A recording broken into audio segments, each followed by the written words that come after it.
Bu videoda sizlerle birlikte çok sevilen bir modelin telefon çantasını çalışacağız. Hadi gelin telefon çantamıza biraz daha yakından bakalım. Ölçüleri nedir? Hangi malzemeler kullandık? Ve daha sonra yapım aşamasına geçelim. Telefon çantamızın eni yaklaşık olarak 15-16 santim civarı. Yanlarında şöyle şu şekilde kısım var. Biraz daha çantamıza hacim katabilmesi için verdik. Çantamızın boyu 20 santim. İç kısmında bu şekilde bir aparat diktik. Böylece açılıp kapanabilir bir özellik olmuş oldu. Siz bu kısmına çeşitli çanta aparatları ekleyebilirsiniz. İç astarlaması yapmadık çantamızın. Delikli bir çanta değil. Herhangi bir içine anahtar veya başka bir bozuk paranızı koysanız da içinden düşmeyecektir. Kordon kısmını yine iplik ile ördük.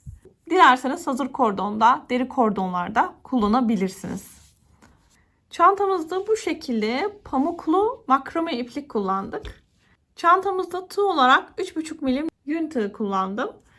Dikişlerde de bu şekilde plastik yün iğnesi kullandım. Sizin elinizde bu tarzda bir iğne yoksa itamin iğnesi veya ucu tok bir iğne de rahatlıkla dikişlerde kullanabilirsiniz. Ne kadar iplik gidiyor diye soran arkadaşlarımız için de 200 gram kadar iplikten bakın bu şekilde artan bir ipliğim oldu. İster polyester makromeden isterseniz de pamuklu makromeden 200 gram bir yumak aldığınız takdirde çok rahatlıkla böyle bir çantaya sahip olacaksınız. Çantamızın malzemeleri bu şekilde. Dilerseniz buyurun çantamızın yapımına geçelim. Telefon çantamı yapmaya sihirli halkayla başlıyorum. Sihirli halkamı yapmak için böyle orta parmağıma ipliğimi çeviriyorum. Çaprazı görüyorum. Tığımı içinden geçirip bir ilmek alıyorum. Bir ilmek daha alıyorum. Bakın böylece sihirli halkamı oluşturmuş oluyorum. Sihirli halkamın içine 3 tane sık iğne yaparak başlıyorum. Birinci sık iğnemi yaptım. 2 ve 3. Sihirli halkamı kapatıyorum. Bir tane zincir çekiyorum. Örgümü çeviriyorum. Burada yapacağımız işlemler hep aynı şekilde devam edecek. Normalde bakın sık iğne yaparken bu şekilde batarak yaparız. Burada ilmeklerin arka loblarından örerek ilerleyeceğiz. Zincir çektikten sonra bakın örgümü çevirdim. Zincirin ilmeğini atlıyorum. İkinci ilmeğin arka lobundan bakın bu şekilde batmıyorum da arka lobunu alarak sık iğne yapıyorum. Bu ilmeğe 2 tane sık iğne yapıyorum. Daha sonra ortadaki ilmeğe geliyorum. Buraya da aynı deliğe 3 tane sık iğne yapıyorum.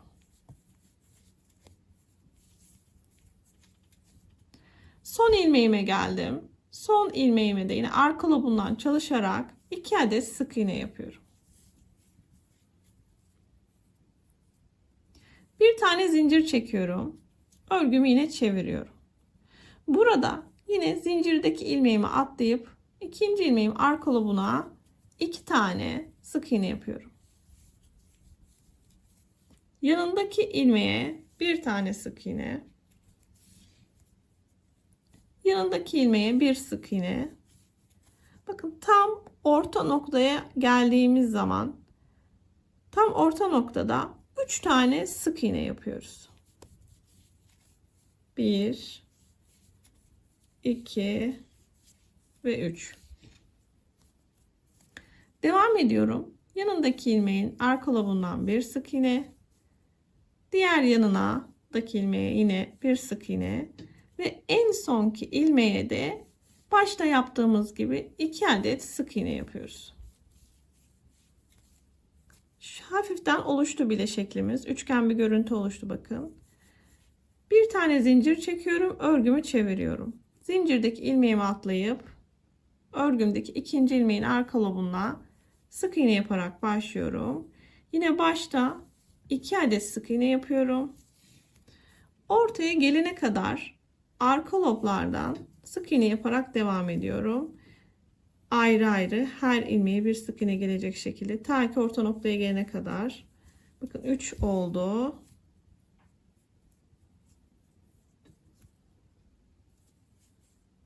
4 oldu.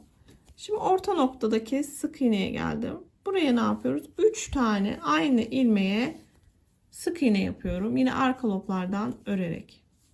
Devam ediyorum. Yine her bir ilmeğe bir sık iğne olacak şekilde bir sık iğne, 2, 3 ve 4. Bakın son ilmeğe içine 2 tane sık iğne yapıyorum. Devam ediyorum. Bir sık iğne yapıyorum. Örgümü çeviriyorum. Yine zincirimdeki ilmeği görmüyorum. İkinci ilmeğe sık iğne yaparak başlıyorum. Ne yapıyoruz? Buraya 2 tane sık iğne yapıyorduk. Çünkü başlarda ve sonlarda 2 adet sık iğne. Daha sonraki gelen ilmeğime her birine bir tane sık iğne yaparak arka loblarından örerek orta noktaya gelene kadar devam ediyorum.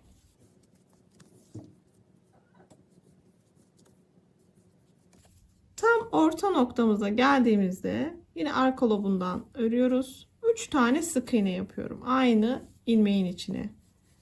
2 ve 3. Daha sonra yine her bir ilmeğin arka lobundan son ilmeğe gelene kadar sık iğne yapmaya devam ediyoruz.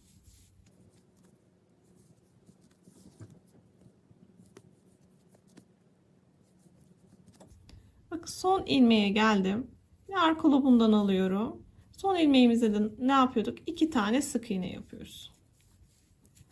Bak, bu şekilde üçgenimiz belirginleşmeye başladı. İstediğimiz genişliğe gelene kadar aynı işlemleri tekrarlıyoruz. Bir zincir çekiyorum, örgümü çeviriyorum. Zincirimdeki ilmeği atlayıp ikinci ilmeğe arttırma yaparak başlıyorum. Yani 2 tane sık iğne yapıyorum. Orta noktaya gelene kadar her bir ilmeğe arka lobundan örerek bir sık iğne yapıyorum.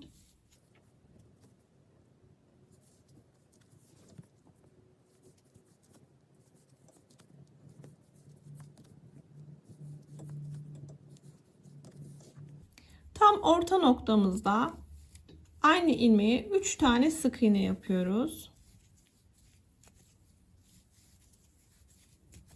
Ve daha sonra sonuncu ilmeğe gelene kadar her bir ilmeğe bir sık iğne yaparak devam ediyoruz.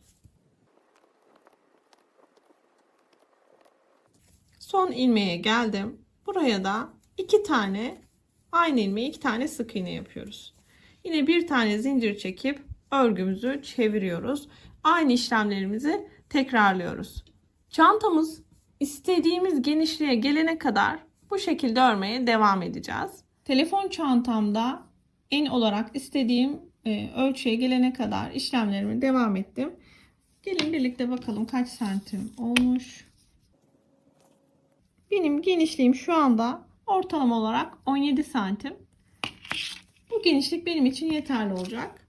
Şimdi burayı dikkatle dinlemenizi istiyorum arkadaşlar. Yaptığımız işlemden farklı olarak devam edeceğiz. Bir tane zincir çekeceğim ve örgümü çeviriyorum. Hatırlarsanız buralarda artırma yaparak başlamıştık. Şimdi yine zincirimin ilk ilmeğini atlıyorum. İkinci ilmeğinden arka lobundan bir ilmek çıkartıyorum. Ve hemen yanındaki ilmekten arkadan bir ilmek daha çıkartıyorum. Tığımın üzerinde 3 ilmek varken üçünü birlikte sık iğne yaparak çıkartıyorum. Yani eksiltme yapıyoruz arkadaşlar. Örgümün bu kısmında diğer genişliğe gelene kadar arttırma yapıyorduk. Şimdi düz çıkacağız. Bu yüzden eksiltme yaptık. Şimdi arka loblardan ortaya gelene kadar yine örmeye devam ediyoruz. Her bir ilmeğe bir sık iğne gelecek şekilde. Örgümüzün tam orta noktasında yine aynı şekilde 3 tane sık iğne yapıyoruz. Daha sonra buradaki en sonki ilmeğe gelene kadar arka loblardan alarak sık iğne yapmaya devam ediyorum. Burada azaltma yapacağımız için sıra sonunda son 2 tane ilmek bırakmamız lazım. Bakın devam ediyorum. Son 2 tane ilmeğim kaldı. Ne yapıyorum? Tığımı arkadan geçiriyorum yine arka lobundan. Bir tane ilmek çıkartıyorum. Tığımın üzerinde 2 ilmek var. Bunlar kalıyor. Hemen en sonki ilmekten de arka lobundan bir ilmek daha çıkartıyorum. Tığımın üzerinde 3 ilmek varken bu üçünü birlikte alarak sık iğne yapıyorum. Yani azaltma yapıyorum arkadaşlar. Ne yaptık? Baştan ve sondan birer azaltma yaptık. Ortada yine arttırma yaptık. Şimdi bir tane zincir çekiyorum. Örgümü çeviriyorum. Ne yapıyorum? Zincirimdeki ilmeğe batmıyorum. Yanındaki ilmekten arkadan bir ilmek alıyorum. Hemen yanındaki arka lobdan yine bir ilmek daha. Tığımın üzerinde 3 tane ilmek varken hepsini birlikte çıkıyorum ve eksiltme yapıyorum. Devam ediyorum. Yine orta noktaya gelene kadar her bir ilmeğin arka lobundan alarak sık iğne yapmaya devam ediyorum. Tam orta noktaya geldim. Bakın. Yine arka lobdan arka loba 3 tane sık iğneyi birden yapıyorum. Ve sıra sonuna kadar, sıra sonunda son 2 ilmek kalana kadar arka loblara sık iğne yapmaya devam ediyorum. Evet, son 2 ilmeğime geldim. Hemen arka lobdan bir tane ilmek alıyorum. Tığımın üzerinde bir ilmeğimi tutuyorum. Arka lobdan bir ilmek daha alıyorum. Tığımın üzerinde 3 tane ilmek varken üçünü birlikte çıkıyorum arkadaşlar. Bir üst sıraya geçmek için bir zincir çekip örgümü çeviriyorum. Ne yapıyorduk? Zincirimdeki ilmeğime batmıyorum. İkinci ilmeğimi arka lobdan batıyorum. Bir ilmek çıkartıyorum. Yanındakinden bir ilmek daha. Üçünü birlikte çıkıyorum. Yani eksiltme yapıyorum. İşlemlerimiz bu şekilde tekrar ediyor. Orta noktaya gelene kadar arka loblardan sık iğne yaparak devam ediyorum. Orta noktada 3 tane birden sık iğne örüyorum. Son 2 ilmek gelene kadar bakın örmeye devam ediyorum. Son 2 ilmeği eksiltiyorum. Bir zincir çekiyorum. Örgümü çevirip tekrar devam ediyorum. Bakın bu şekilde dişler oluşuyor. Üçgensi yapılar. İstediğimiz uzunluğa gelene kadar bu şekilde öreceğiz. Bakın fark ediyorsunuzdur. Zaten kenarlarda bu şekilde bir düzleşme oluyor. İstediğim uzunluğa gelene kadar örgümü devam ettirdim. Şimdi gelin birlikte ölçüsüne bakalım. Kaç santim uzunluğunda örmüşüm. Şöyle şurası başlangıç noktamız. Ortalama 48 santim olana kadar bu şekilde örmüşüz. Orta noktasından hesaplayacak olursak da şöyle başlangıç noktasından ortadaki sivri yere kadar da ortalama 52 santim kadar. Ama siz şu kısmı ile alarak ölçüm yapabilirsiniz. Burada 48 santim. Bu uzunluğa gelene kadar ördük. Şimdi çantamızın ana kısmını bitirdik. Ben kenarlarının daha pürüzsüz görünmesi adına kenarlarına sık iğne geçmek istiyorum. Bunu nasıl yapacağız? İsterseniz buradaki ipliği kesmeden buradan da devam edebilirsiniz. Ama ben daha kolaylık olması adına, daha pürüzsüz görünmesi adına buradan başlayacağım. Alt kısımdan başlayacağım. Hemen şuraya ilmeğimi kilit yapıyorum, bağlıyorum ve etrafını sık iğne geçmeye başlıyorum. İpliğimi geçirdim. Burada artık hayali ilmekleri alarak büzme yapmasına engel olarak bu şekilde sık iğne yapıyorum. Etrafına dolanacağım. Tahmini olarak batıyorum arkadaşlar. Büzme yapmamasına dikkat edelim. Tahmini olarak ilmekler alarak sık iğne yapıyorum. Örerken de bir yandan kontrol edin.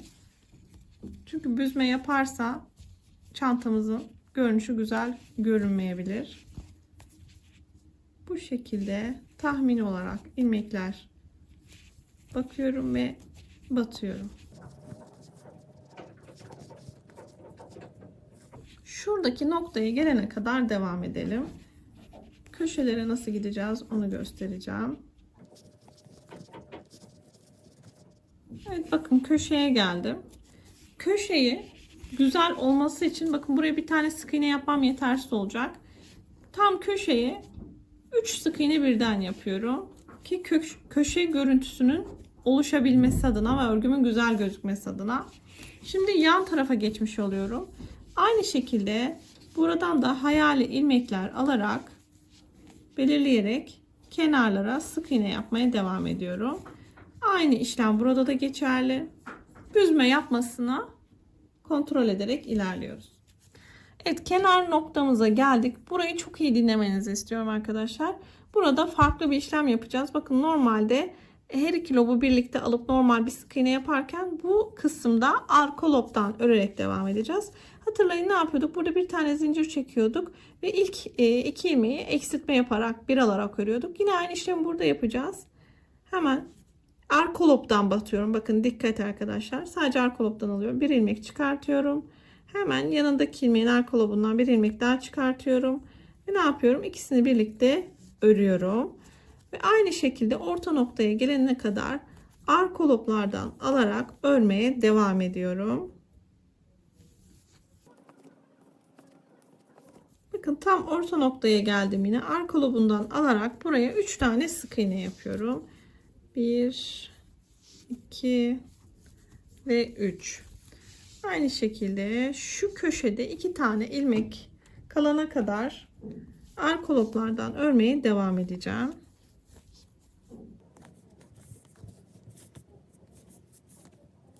Evet, son 2 ilmeğimde ne yapıyorum? Eksiltme yapıyorum. Bir ilmek çıkardım. Hemen yanındakinden bir ilmek daha. 3 ilmeği birlikte örüyorum. Ve şimdi diğer kenar noktasına geçiyorum. Şurada büzme yapıyorsa arkadaşlar 2 tane de sık iğne yapabilirsiniz. Şuradaki ipliği de şöyle arasına alarak devam ediyorum. Şimdi yine bakın bu kısma geldim. Yandaki kısmı da aynı buradaki gibi ilmekleri, tahmini ilmekleri alarak böyle sık iğne yaparak sıra sonuna kadar devam ediyorum.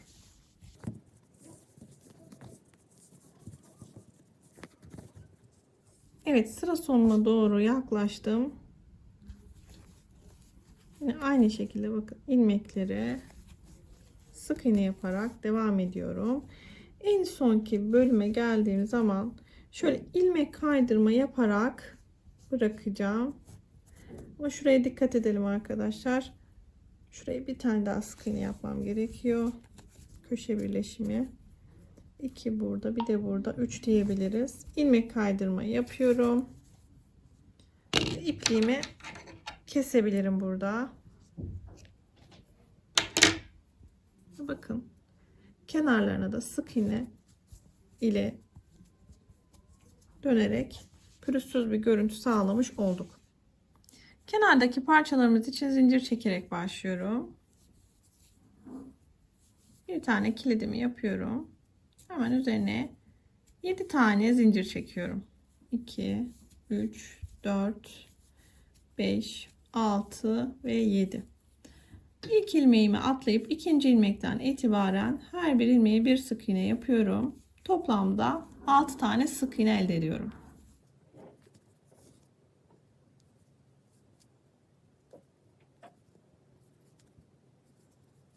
Beş tane sık iğne yaptım. Kenardaki zinciri de sayarsak 6 oluyor.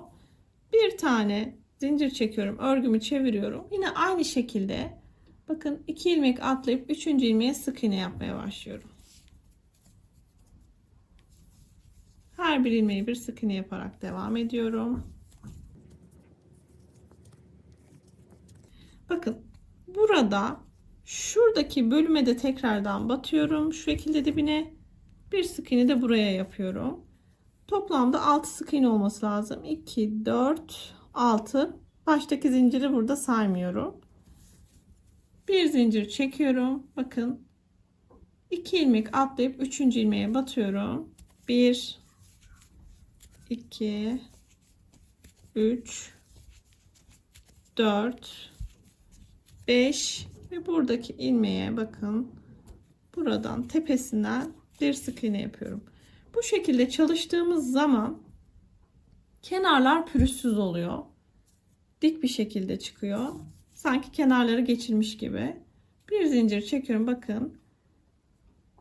Zincirimi atlıyorum. Baştaki ilk ilmeğimi de atlayıp 3. ilmekten batıyorum. Sık iğne yapıyorum. 1, 2, 3 oldu. 4, 5. Sonuncusunu bakın şuradaki en sonuncusunu burada ilmeğin üst tarafından alarak sık iğne yapıyorum. Böylelikle bu kenarları pürüzsüz oluyor. Şimdi bunun uzunluğunu kaç santim yapacağız? Ben daha önce iki parçayı da örmüştüm. Gelin hep birlikte bakalım.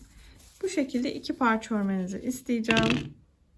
Ortalama 18 santim. Şöyle. Çantanın dikişine geçelim.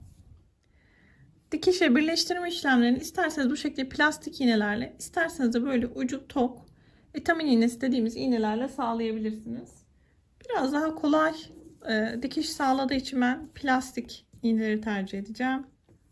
Bu parçalarımızı hatırlarsanız iki tane örmüştük. Böyle uzunca bir iplik bırakıyorduk dikişler için. Hemen iğneme geçiriyorum. Bu bir yerde kalsın. Şimdi gelelim çantamıza. Şimdi çantamıza bir şekil vermemiz lazım arkadaşlar. Bakalım, düz tarafı burası, arka tarafı. Şimdi şöyle bir katlıyoruz. Kapak kısmını da şöyle bir elinizle şöyle bastırın. Hemen parçayı alıp şöyle bir iğne yardımıyla sabitlerseniz rahat dikiş sağlarsınız. Ben de şuralardan sabitleyeceğim.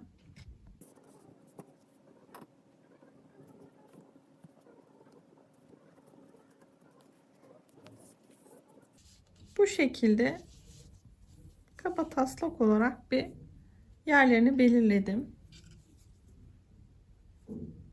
Şimdi ilk önce bir aparatını dikmeye başlayalım. Daha sonra diğerine geçelim. Dikiş yaparken mutlaka şu kısımdan başlayın arkadaşlar. İlmeklerin birbirine denk gelmesine dikkat edelim.